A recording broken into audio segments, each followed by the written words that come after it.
कि लड़कियों की नौकरी के बहाने उन लोगों को किस तरह बुला के उन लोगों की वीडियो बना लेता था। वीडियो बनाने के बाद उनको ब्लैकमेल करता था। ब्लैकमेल करने के बाद मज़ीद उनसे डिमांड करता था कि तुम अपनी बहन को या किसी दोस्त को लेके आओ। कब से इस तरह का जो है मतलब कि ज़्यादतियाँ कर रहा था, मतलब कि ख़वातीन को बुलाता था? कितना अर्सा मतलब उसने जब तफ्शीश हुई तो ज़ाहिर बात बताया भी होगा। क्योंकि ज़्यादातर इसमें यतीम बच्चियाँ थी, तो उसका टारगेट यही होता था कि जो यूनिवर्सिटी गोइंग और यतीम बच्चियाँ उनकी न्यूड वीडियोस बना लेता था। बाद में फिर वो ब्लैकमेलिंग का एक सिलसिला शुरू हो जाता था।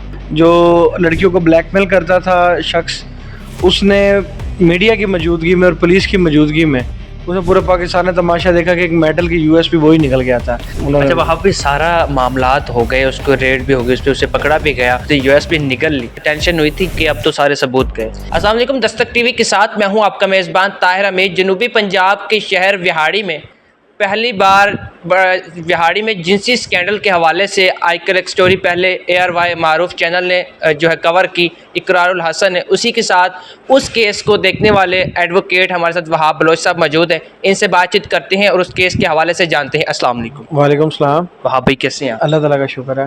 मुझे ये बताइएगा, ये केस था क्या और ये किस तरह जो है आपने मुलजिम को कैफ़रे किरदार तक पहुँचाया? ये पाकिस्तान की नवीयत का सबसे मुनफरिद और मैं समझता हूँ कि ये काफ़ी लंबा ट्रायल भी था। मतलब गवाह बहुत ज़्यादा थे।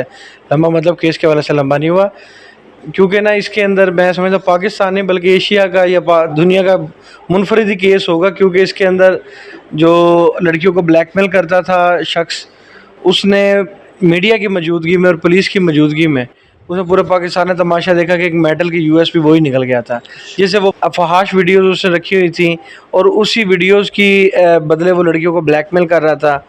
तो इस वजह से थोड़ा सा मुनफरिद है। और बाकी जौन सा है, ये पहले भी इस किस्म के मामलों में हैप्चुअल रहा है और ये इस तरह के काम सर अंजाम देता रहा है। तो इस दफ़ा अदालत ने फैसला उसके ख़िलाफ़ सुनाया है। इसमें ये ऐसा करता था कि लड़कियों की नौकरी के बहाने उन लोगों को किस तरह बुला के उन लोगों की वीडियो बना लेता था। वीडियो बनाने के बाद उनको ब्लैकमेल करता था। ब्लैकमेल करने के बाद मज़ीद उनसे डिमांड करता था कि तुम अपनी बहन को या किसी दोस्त को लेके आओ। तो मैं समझता हूँ ये हमारी बड़ी मौजूद शख्सियत है इकरारुल हसन साहब।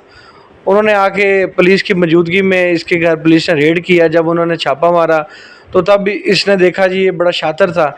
इसने उसी टाइम वो यूएसपी जो सी है ना वो निकल ली, क्योंकि उस टाइम भी जो सी एक विक्टिम थी उसकी वहाँ पे बहन मौजूद थी। तो वो वहाँ पे उसे यही कह रहा था कि मैं तुम अपनी बहन को लेके आओ, फिर मैं तुम्हारी वीडियो डिलीट कर दूंगा। तो उस पर यही था कि बहन वहाँ पे गई तो वीडियो ही डिलीट कर रहा था ये या नहीं कर रहा था, उसे दिखाने लगा था। तो ऊपर से उसका नाम क्या है, वहाँ पे रेड होता है और ये यूएसपी निकल लेता है, अपनी जान की परवाह भी नहीं करता। और ये तकरीबन 1.25 साल के अंदर ये जो है इसका फ़ैसला हो जाता है और ये अपने मंतकी इंजाम को पहुँचता है। अच्छा, वहाँ भी कितना मुश्किल था इसको पकड़ना? उस हवाले से कब से इस तरह का जो है मतलब कि ज़्यादतियाँ कर रहा था, मतलब कि ख़वातीन को बुलाता था? कितना अर्सा मतलब उसने जब तफ्शीश हुई तो ज़ाहिर बात बताया भी होगा। ये पहले हैप्चुअल तो था इस किस्म के जो से मामला था, पहले भी इसके कोई 2 दफ़ा FIA में और केसेस चलते रहे, लेकिन लोग यकीन इस वजह से नहीं करते थे, वो दूसरी साइड को भी गलत ठहरा देते थे अक्सर। क्योंकि ये जो सा है एक यहाँ पे मजहबी घराने से इसका ताल्लुक़ था, तो वो मजहबी घराने की आड़ में और सियासी घराने से भी इसका ताल्लुक़ था। तो इस वजह से ये अपने आप को बड़ा बाअसर समझता था और ये थे भी बाअसर और बहुत सारा प्रेशर भी था उन विक्टिम्स पे भी। उनको भी मैं खराज तहसीन पेश करता हूँ। और दूसरा यहाँ पे सबसे ज़्यादा मैं खराज तहसीन पेश करता हूँ जो हमारी प्रोसिक्यूशन की टीम मेरे साथ थी, राय जानजेब साहब और नदीम साहब। उन लोगों ने भी दिन रात बड़ी मेहनत की। तो फिर ये अदालत के बाद ये हमने सबूत वगैरह दिए, हमने कोई 30 से 32 गवाह करवाए एक FIR में। तो उसके बाद ये अपने मंतकी इंजाम को पहुँचा। अच्छा, तो वहाँ भाई मुझे ये जो इसके वालिद थे वो कहा जाता है कि इमाम मस्जिद है, इसी तरह इसके वालिद साहब इमाम मस्जिद हैं भी, इनकी एक मदरसा है, इनकी मस्जिद भी है नूरी मस्जिद के नाम से। और बदकिस्मती से ये सारा अपना मकरूह धंधा इनकी वहीं रिहाइश है वहाँ पे करता था। सर देखा, सॉरी आपकी बात काट रहा हूँ, जो इमाम मस्जिद होते हैं या जो दीन के ज़्यादा करीब होते हैं वो अपनी औलाद को, लोगों को तो मतलब वो राय इंसानियत पे लगाते हैं, उनका दर्स देते हैं। तो ये अपनी ही उसकी जो एक इमाम की औलाद जो है इस धंधे में या इस काम में पड़ गई, तो आप क्या कहना चाहेंगे सवाल? हाँ जी, आप मुझे कहते हैं इमाम मस्जिद, वो ना सिर्फ इमाम मस्जिद है बल्कि वो ज़ोनुल ख़तीब भी थे। और बाबा फ़रीद जो हमारी बाबा फ़रीद पाकपतन शरीफ में दरबार है, वहाँ पे वो जुमा भी पढ़ाने जाते थे। वो महकमा औक़ाफ़ के भी वहाँ पे थे, फिर अमन कमेटी के भी थे।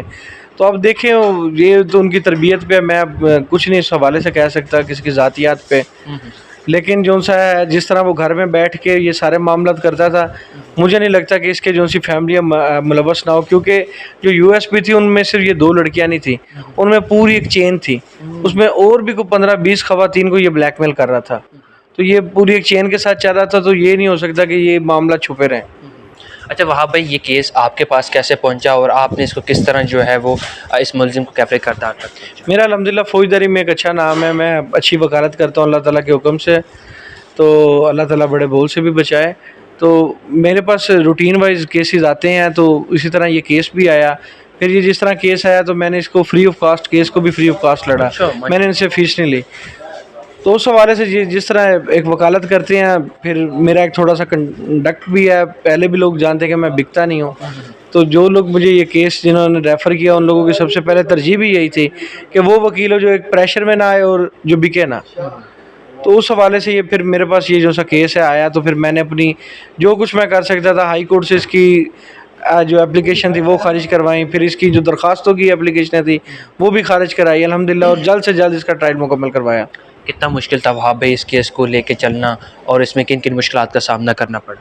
मुश्किलात थी, बहुत सारी मुश्किलात थी। आपको मैंने बताया कि मजहबी घराना था उसका, सियासी घराना था, फिर वो यहाँ पे उनके फॉलोअर्स भी थे, तो उस हवाले से प्रेशर तो होता है केस का, लेकिन वो मैं समझता हूँ फ़ौजदारी का अच्छा वकील नहीं जो प्रेशर में आ जाता है। तो हम इस तरह के कोई प्रेशर जो उनसे उनको जूती के नीचे रखते हैं, हम अपने काम को ही फोकियत देते हैं। बड़ी जो मैं ज़िम्मेदारी से और बड़ा जो है आपने इस केस को एक स्ट्रॉन्ग तरीके से इसको आपने उस मुलजिम को उस कैफरे तक करदार तक पहुंचाने की कोशिश की है। इस हवाले से मुझे बताइए कि इस केस के अंदर कोई अनोखा वाक़या जो आपने पहली दफ़ा देखा हो, या मतलब आपके इस केस के दौरान कोई ना कोई सामने आया हो? इस केस में हर चीज़ ही अनोखी थी, क्योंकि एक ये यूएस भी निकल गया जो सबूत थे, और वो सबके लिए मैंने आपको बताया ना, सबूत मिटाते हैं लोग, आगे पीछे गुम कर देते हैं। इन्हें तो जान की परवाह भी नहीं की, ये तो उसका नाम इसने यूएस भी निकल ली। तो सबसे बड़ी तो अनोखी बात यही थी, पूरे पाकिस्तान के लिए अनोखी बात थी। फिर वो उसमें से अल्लाह ताला का शुक्र है, वो कहते हैं कि अल्लाह ताला की पकड़ होती है बच्चियों, क्योंकि ज़्यादातर इसमें यतीम बच्चियाँ थी। उसका टारगेट यही होता था कि जो यूनिवर्सिटी गोइंग और यतीम बच्चियाँ हो, उनको उस जो सा फंसाया जाए ताकि वो कुछ कर ना सकें। ये ऑनलाइन अर्निंग के हवाले से बुलाता था, मतलब अपने झांसे में लेता? नहीं, ये एक हाँ, ऑनलाइन का ही समझ लें। वो इस तरह की कहता था फ्लाई एमिरेट्स की जॉब है, तो वहाँ पे आपको लैपटॉप हम देंगे, आप यहाँ पे अंगूठा लगाएं और वाइट पेपर के ऊपर, फिर उनको वर्गला के या जिस तरह भी करके जो इसके मामला थे, ये उनकी न्यूड वीडियोस बना लेता था। बाद में फिर वो ब्लैकमेलिंग का एक सिलसिला शुरू हो जाता था, दर बदर ब्लैकमेलिंग। फिर उसे कहता था कि तुम आगे अपनी बहन को लेके आओ या कोई दोस्त को लेके आओ, फिर वो लड़की मजीद ब्लैकमेल होती चली जाती थी। मतलब लिंक टू लिंक कहता था कि लेके आओ। हाँ जी, वो आगे से आगे चैन चल रही थी, क्योंकि ये जो खातून थी जो दूसरी FIR वाली थी वो भी विक्टिम थी, फिर उसके पीछे भी एक खातून थी वो भी विक्टिम थी। तो फिर पुलिस वालों ने भी यहाँ पे यही देखा कि ये जितनी भी फिर खवातीन है, क्योंकि इज़्ज़त का मामला होता है, तो होना तो चाहिए था कि सबका रिपोर्ट होना चाहिए था। फिर उन्होंने जो बेहतर समझा तो उन्होंने। अच्छा वहाँ पे सारा मामलात हो गए, उसको रेड भी हो गई, उस पर उसे पकड़ा भी गया, लेकिन जब ये सीन हुआ कि उसने USB निगल ली, तो ये कितना मुश्किल था? टेंशन हुई थी जो आपके दूसरे मतलब कि इस केस को देख रहे थे या इसको जिसने एक्सपोज किया कि अब तो सारे सबूत गए? टेंशन तो पुलिस वालों के लिए और डॉक्टर्स के लिए तो काफ़ी बनी, उनके लिए एक चैलेंज था। मेरे पास तो ये चालान बन के आया, क्योंकि मेरे पास ये जब केस आया था तो 164 की स्टेटमेंट हो गई थी, उसके बाद मैंने वकालतनामा अपना दिया। तो ये जब चालान सबमिट हुआ फिर बेलों में, तो उनके लिए वाकई चैलेंज था बहुत ज़्यादा कि USB निकालना, और फिर वो USB निकालना उसके बाद सही हालत में निकालना था कि वो चलती हो। तो अल्लाह ताला का शुक्र है, क्योंकि ये बड़ी ज़्यादतियाँ कर रहा था, अल्लाह ताला की पकड़ थी, आपको पहले भी बताया। तो उस पकड़ के नतीजे में ये हर चीज़ वो जो सी टोटल जितना डाटा था वो रिकवर हो गया। तो ये किस तरह USB, थोड़ा सा शॉर्टकट बता देंगे कि USB किस तरह कवर हुई?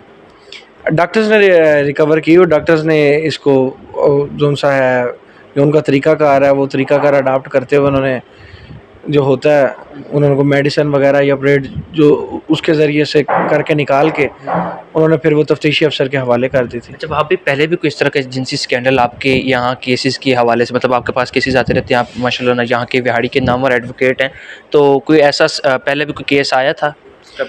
हाँ जी, मेरे पास पहले भी केस आया था, बड़ा मशहूर था, बस सोर्सेस केस, वो भी मैंने फ्री ऑफ कास्ट किया, लेकिन बदकिस्मती से वो सबको ही पता क्या हुआ।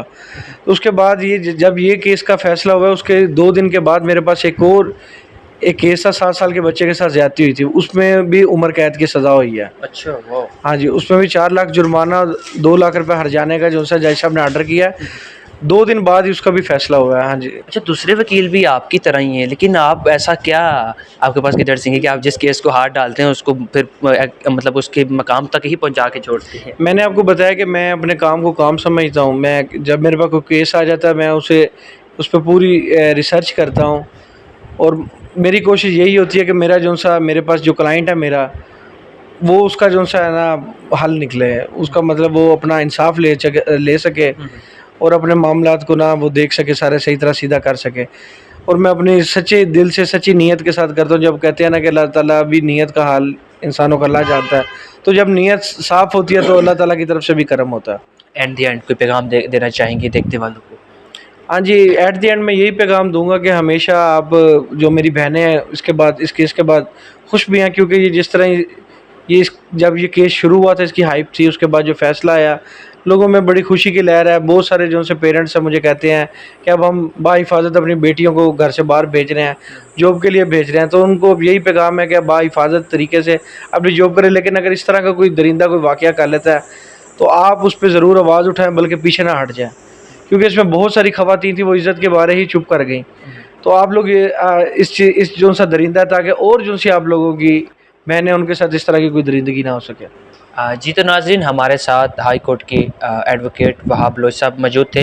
इनकी उस केस के हवाले से आपने तमाम तर गुफ्तगू जानी। इसी के साथ मुझे दें इजाज़त। देखते रहिए दस्तक टीवी। अल्लाह निगहबान।